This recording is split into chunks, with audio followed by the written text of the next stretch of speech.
Hello friends, स्वागत है आपके अपने यूट्यूब चैनल मैथ्स उपवन में। मैं हूँ राकेश साहू।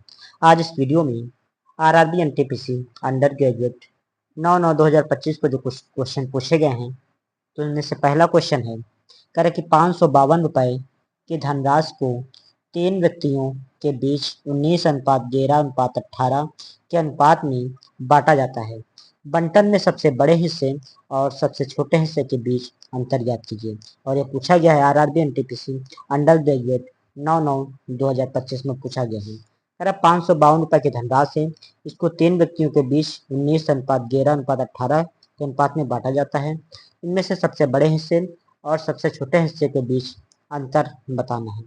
तो जो अनुपात तीन व्यक्तियों के बीच 19:11:18 के अनुपात में इनको बांटा जा रहा है। अनुपातिक राशियां दे रखी हैं, तो इनको हम जोड़ लेंगे। 19:11:18 ये अनुपात इतने, यानी 19 के अनुपात में, 11 के अनुपात में और 18 के अनुपात में 3 व्यक्तियों को बांटा जा रहा है। तो इसको हम जोड़ लेंगे तो टोटल धनराशि, अनुपातिक धनराशि पता चल जाएगा। तो इसको टोटल जोड़ेंगे, 19 से 20 10 30 40 48, तो ये 48 रुपये अनुपातिक धनराशि आएगी 48 में। जबकि टोटल धनराशि दे रखी है 552 रुपया, ये इसके बराबर कर देंगे 552। यहाँ से हम अनुपातिक एक का मान निकालेंगे। अनुपातिक एक का मान निकालेंगे तो 552/48 हो जाएगा। इसको काट देंगे, 4 से, तो 4 एक कम 4, 4 एक कम 4, फिर 4 एक कम 4 एक कम 4, 4 3 12, 3 बचा, 4 बट 32, 4 एक कम 4, 4 दूनी 8। तो इसको फिर काट देंगे, 138/12 को फिर काट देंगे। इसको काट देंगे 2 से, तो 2 6 के 12 बचा 1, 2 9 18 बटे 2 6 12।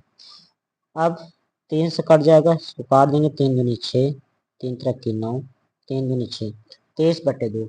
ये आएगा अनुपातिक एक का मान। अनुपातिक एक का मान 23/2 है। कह रहा कि सबसे बड़े हिस्से और सबसे छोटे हिस्से के बीच अंतर ज्ञात करना है।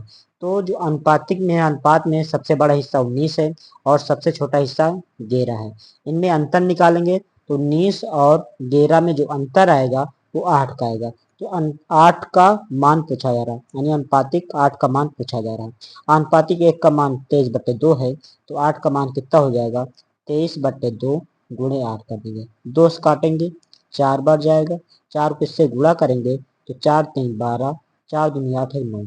तो इस सबसे बड़ा हिस्सा और सबसे छोटे हिस्से के बीच जो अंतर होगा वो 92 रुपये का होगा, और यही आपका आंसर हो जाएगा। यही आपका आंसर है। इसी प्रकार अगला क्वेश्चन चक्रवृद्धि ब्याज से था। कह रहा कि एक धनराशि चक्रवृद्धि ब्याज की एक निश्चित दर पर 12 वर्षों में 3 गुनी हो जाती है।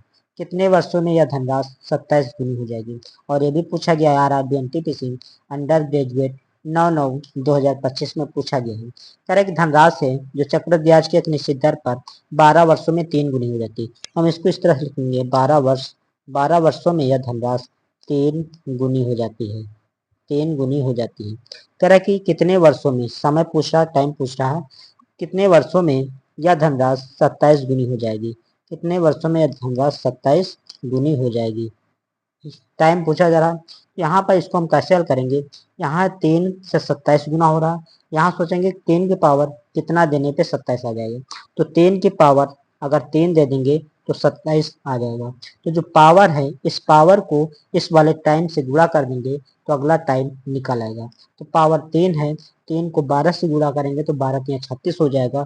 तो 36 वर्षों में यह धनराशि 27 गुनी हो जाएगी। तो इस 36 वर्ष 36 वर्ष 36 वर्ष यही आपका आंसर हो जाएगा। तो ओके मित्रों, आज का वीडियो यहीं तक रखते हैं, फिर मिलते हैं नेक्स्ट वीडियो में।